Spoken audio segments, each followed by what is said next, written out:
Saludos. Vamos a ver la fábula como género literario. La fábula es uno de los géneros literarios más antiguos que tenemos, que contamos en la literatura. Es un género que proviene de los primeros escritos que se tiene en la cuestión hindú, y lo vamos a ver cómo se desarrolló este género. Bueno, primero que nada, ¿qué son los géneros literarios? Los géneros literarios se clasifican o se catalogan como según su contenido. Según el contenido de estos va a ser como se clasifique. Nosotros, por ejemplo, el semestre pasado, hubo una parte, más o menos como la mitad, en donde ya empezábamos a ver qué eran los géneros literarios.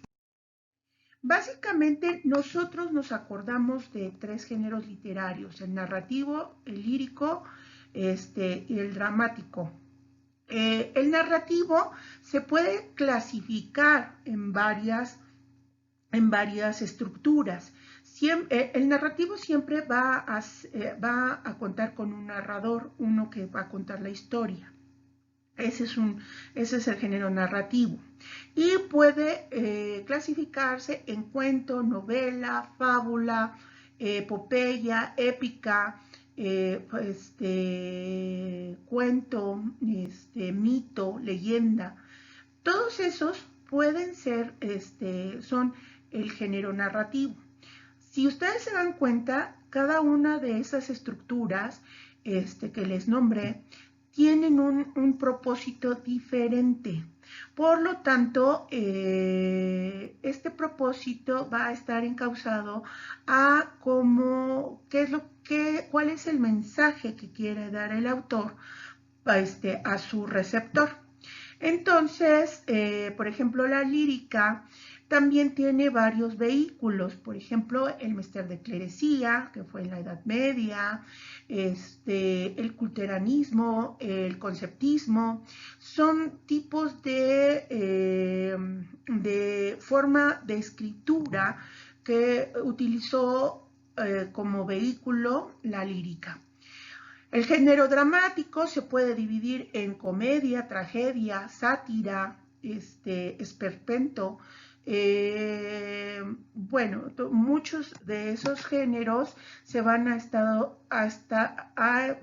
estar acuñados, hagan de cuenta que por el transcurso del tiempo. Sus inicios de la fábula van a estar en el Panchatatra. El Panchatatra es un texto hinduista escrito en el siglo IV a.C. que reúne fábulas y cuentos didácticos. El Panchatatra va a ser como el padre de la fábula que conocemos hoy en día. El Panchatatra también se podría decir que sus fundamentos hizo de base a las fábulas de Esopo, y posteriormente en la Edad Media a unos libros didácticos que se llama Kalile y Ditma. Entonces, pero este Panchatatra no se le cataloga como un libro de fábulas. Es hasta la creación que en Grecia, cuando escribe fábulas Esopo, es cuando se acuña más bien este término. Hagan de cuenta que los géneros literarios no existen en toda la historia de la humanidad. Por ejemplo, lo que ustedes conocen como novela, se acuña ese término con la publicación en 1605 del libro de Don Quijote de la Mancha. Antes de este libro no había novela como tal. Ojo, los términos se establecen pasando el tiempo. No, ya publiqué Don Quijote, ya es novela.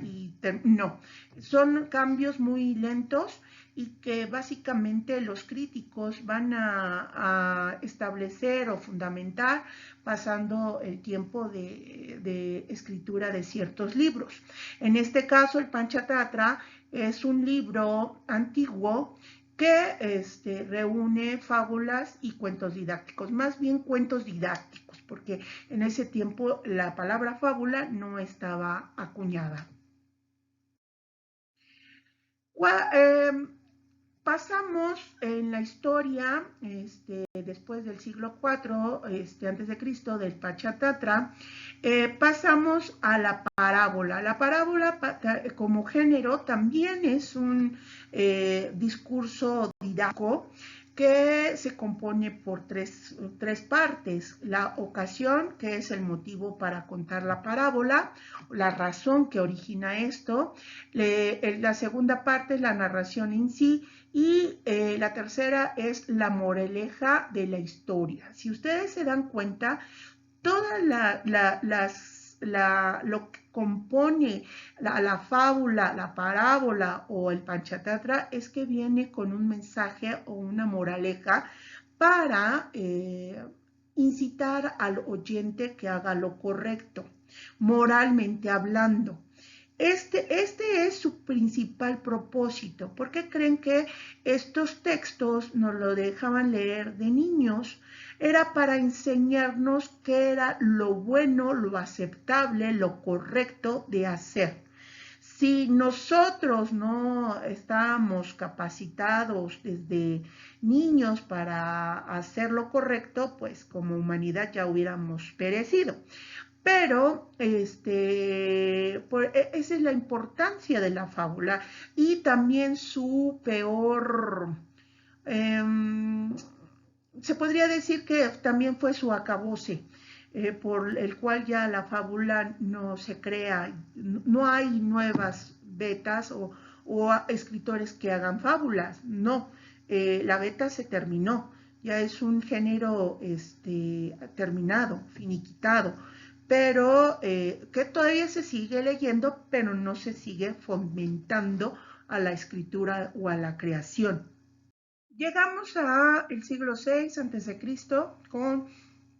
con Esopo, que él es el padre de la fábula o el escritor principal de este género. Él es un pedagogo, es un esclavo que trabaja en una casa rica de la Grecia, del Imperio de Grecia.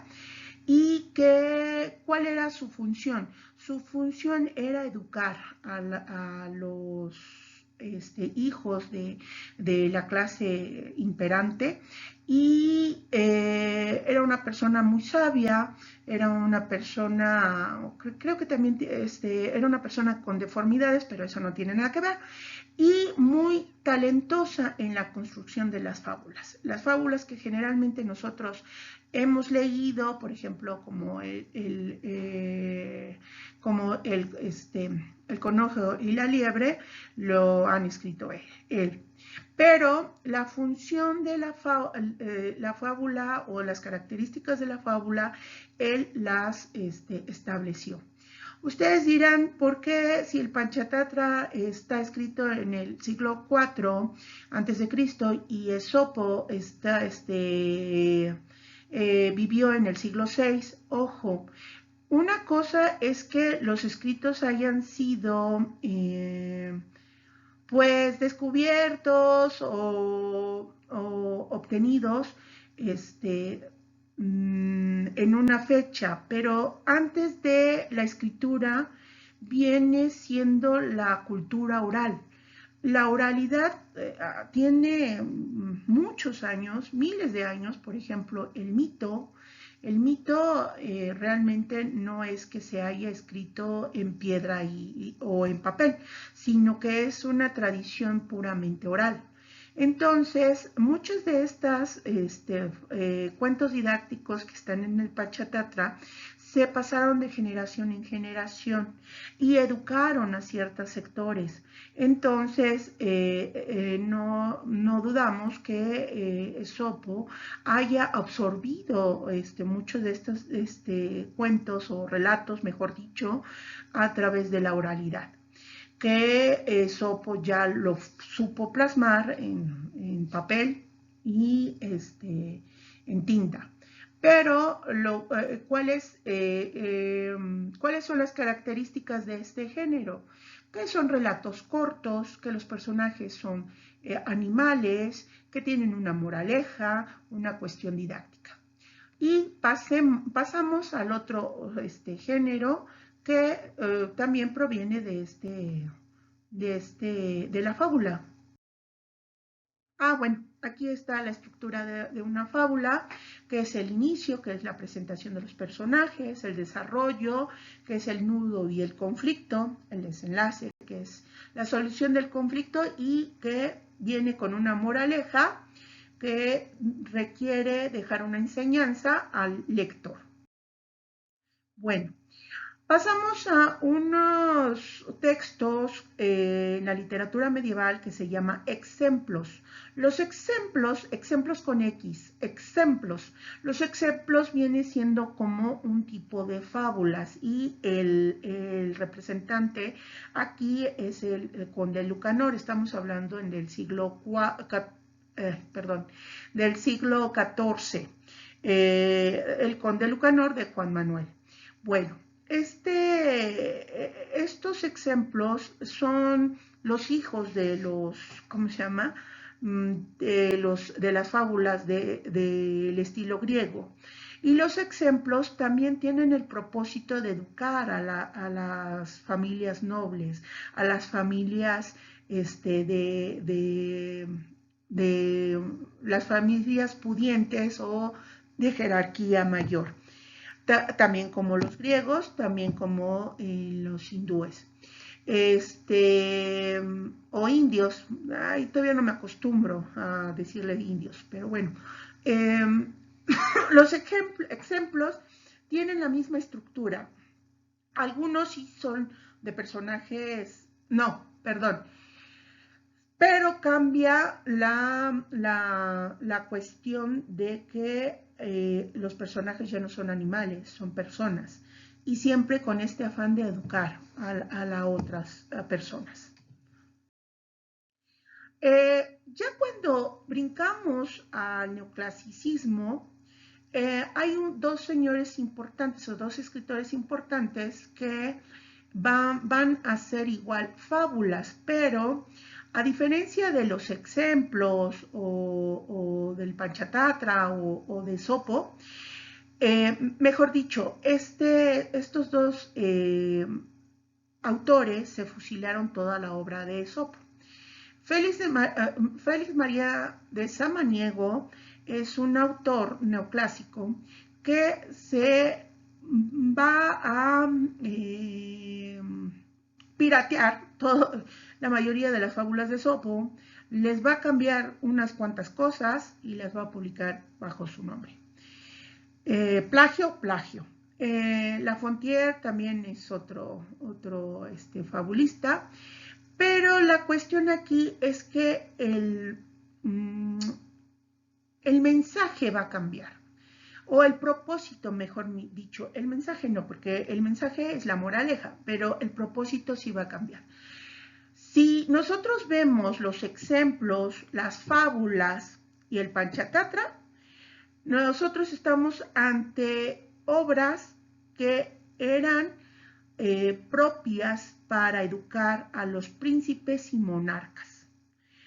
Aquí con Félix de Samaniego es lo contrario, es para educar a las masas. El concepto cambia o el propósito cambia drásticamente. Aquí las fábulas se van a utilizar como moldeadoras de conciencia, pero para el pueblo y no para los grandes monarcas, porque ya con la llegada del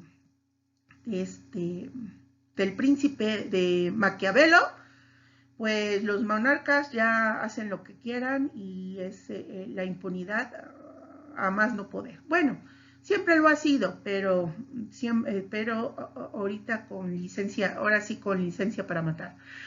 Bueno, Samaniego tenía la creencia que educar al pueblo iba a ser lo mejor a través de las fábulas.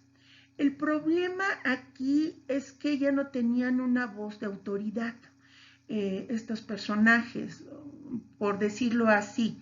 Por ejemplo, si yo digo, no coman chocolate porque hace daño, y yo estoy todo el tiempo comiendo chocolate, yo no tengo ya voz de autoridad porque mi voz está, o mi voz está dañada o perjudicada. No sé si me doy a explicar. Otro ejemplo, si digo, tú no bebas, yo porque yo ya estoy grande puedo beber.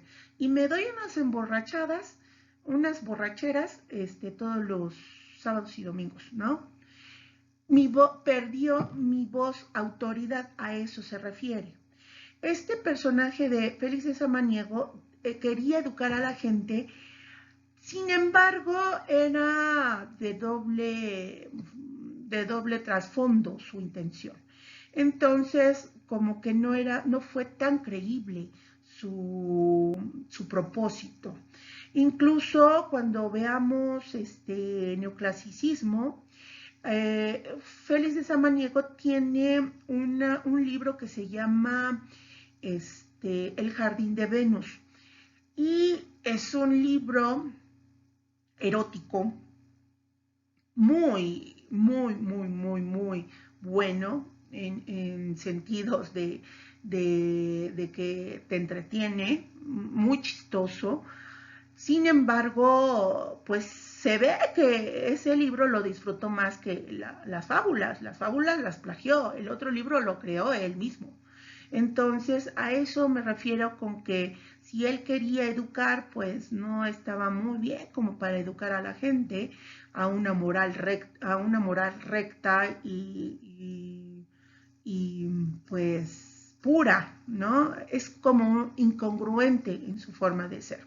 Entonces, ya con esto hemos estado viendo la evolución de un género literario, de la cuestión más antigua, que es el Panchátatra, las fábulas de Esopo,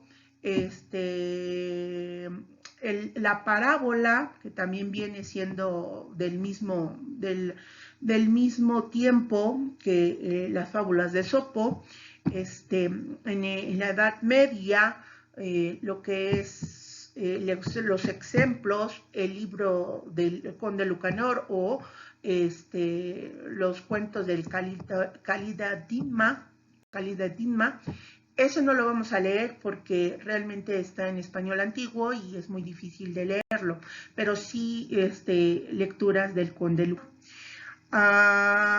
Los ejemplos de las fábulas de Samaniego o de La Fontaine,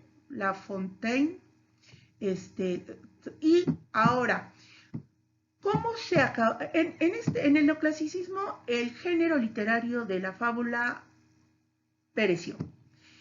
Ya no se hizo fábula, ya no hay alguien que se crea con derecho de hacer una fábula.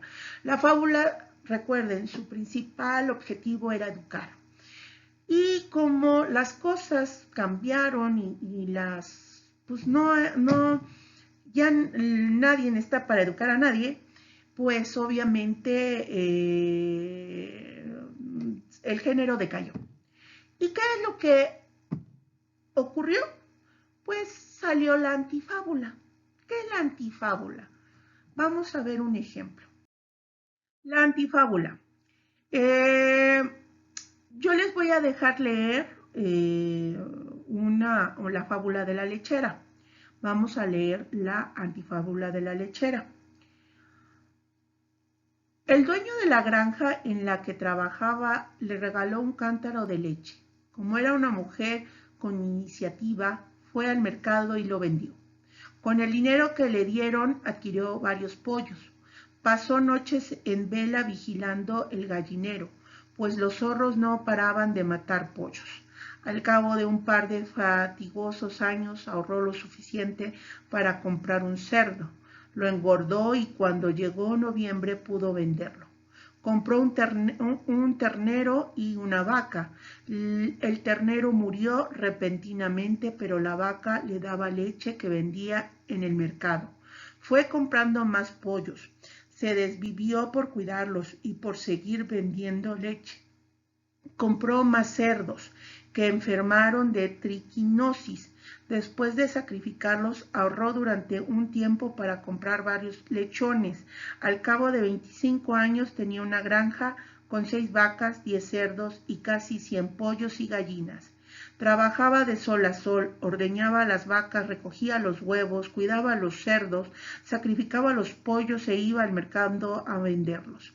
Como no había tenido tiempo para casarse ni de formar una familia, vivía sola. Un día cuando regresaba del establo a medianoche pensó en lo feliz, primera vez que fue al mercado pensó en lo feliz que hubiera sido si la primera vez que fue a mercado hubiera tropezado y el cántaro de leche se hubiera roto. Aquí, para los que no conozcan la fábula de la lechera, es cuando se hace una lechera, sueña con que va a vender su leche. La de la lechera es de Sopo, que va a vender su leche y con la leche va a comprar pollos y de los pollos va a comprar un cerdo y del cerdo una vaca y va a ser millonaria, que va a tener su granja. El de Samaniego creo que es un tarro de miel y que del tarro de miel va a comprar pollos, de los pollos un cerdo, del cerdo una vaca y va a tener un granja. Al final las dos versiones se tropiezan y el cántaro de leche como de miel se quiebran. Entonces, aquí la antifábula, ¿qué es lo que nos dice? Que sí logró venderlo, que sí fue eh, haciendo su dinero, su capital, esforzándose, pero vive sola. Esa es una antifábula, porque ¿cuántas veces han dicho trabaja duro y serás recompensado? Bueno, sí trabajó duro, fue recompensada, sí, la granja, pero vive sola. ¿Y para qué? Entonces a veces perdemos lo importante. La antifábula más bien es una historia que viene a decirnos lo que en otro tiempo hubiera sido perfecto, pero para estos tiempos ya no lo es. Ya no sirve, ya no es factible. Por ejemplo, ¿cuál era el sueño anterior, por ejemplo, de su abuelita, ¿no? Ay, hijo, que te cases, que tengas una buena familia, una buena mujer, que te cuide, que te haga de comer, bla, bla, bla, ¿no? O que si eres un hombre, una mujer que te cuide. Si eres niña, un hombre que te cuide o que te mantenga. Bueno, eso sería como que lo ideal o lo esperado en otro tiempo. Para nuestro tiempo ya no es factible, ya está en desuso. Por eso las fábulas dejaron de funcionar. Para los niños pequeños, sí, educa, ¿no? Por ejemplo, la liebre y la tortuga están diciendo que seas persistente, que no decaiga tu trabajo, ¿no? Que seas constante. Pero ¿cuántas veces vemos a hombres que no entregan ninguna tarea, sin embargo, son inteligentes y pasan el examen, ¿no? Qué contradictorio. Eso es una antifábula. Nos dicen, lucha, lucha, estudia, termina una carrera y serás alguien y tendrás dinero. Y vemos a un señor que le pega unos tacos unos buenos tacos, abre 3 franquicias de tacos y va a ganar mucho más dinero que tú, ¿no? Aunque tengas una maestría, un doctorado, qué sé yo.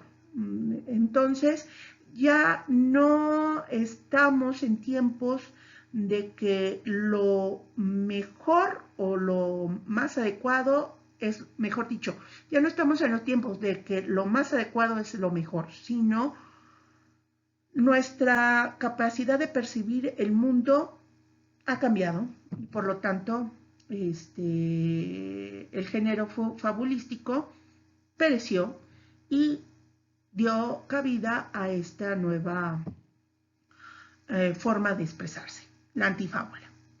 Eh, Solo para acabar, Monterroso hace unas estupendas antifábulas, La oveja negra, y, y por mi parte sería todo. ¿Qué van a hacer? Van a leer un ejemplo de cada texto que les nombré. Un cuento del Panchatatra, una fábula de Sopo, una parábola, un ejemplo, una fábula de Samaniego, y una antifábula. ¿Para qué? Para que ustedes hagan una antifábula. Eso es lo que voy a calificar esta semana. Una antifábula, pero tienen que leer todos los textos para que sepan, que les quede la noción de que cuál es el proceso de los géneros, o por lo menos el proceso de este género en particular. ¿Vale? Gracias por su atención.